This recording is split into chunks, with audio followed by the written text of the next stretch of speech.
In Genesis 14, there is an account of a battle where several kings waged war against each other in the region near the Dead Sea. Among those involved was Lot, Abraham's nephew, who was taken captive along with his possessions when the city of Sodom fell.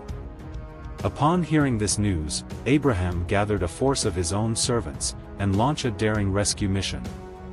Miraculously, he succeeded in defeating the enemy and recovering all that was taken. After this intense battle, a mysterious figure named Melchizedek appeared. He was not just any king, but also a priest of God Most High from Salem, likely early Jerusalem. Melchizedek brought out bread and wine, symbols of hospitality and celebration, and blessed Abraham. In response to Melchizedek's blessing, Abraham gave him a tenth of everything he had gained from the battle. The connection between Abraham's battle and Melchizedek lies in the blessing and interaction that followed.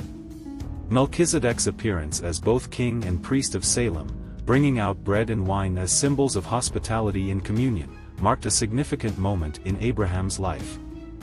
It underscored Melchizedek's authority and spiritual standing, prefiguring Christ's role as both king and high priest.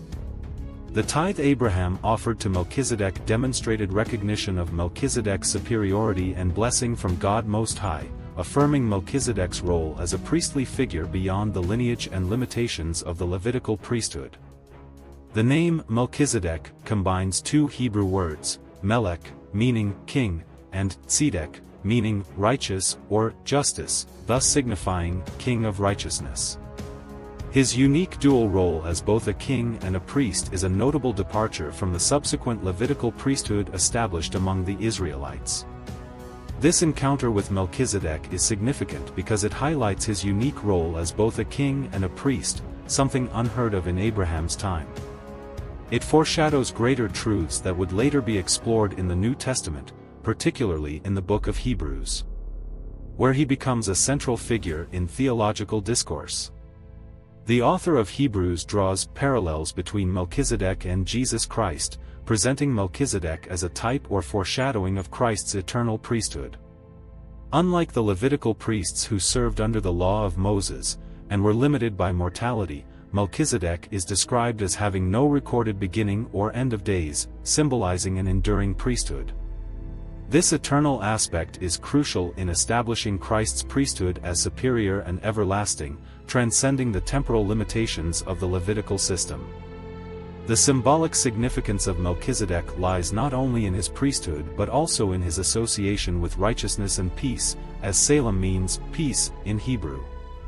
His sudden appearance and disappearance in Genesis, without genealogy or detailed background, add to the mystery surrounding him, inviting interpretations that go beyond historical narrative.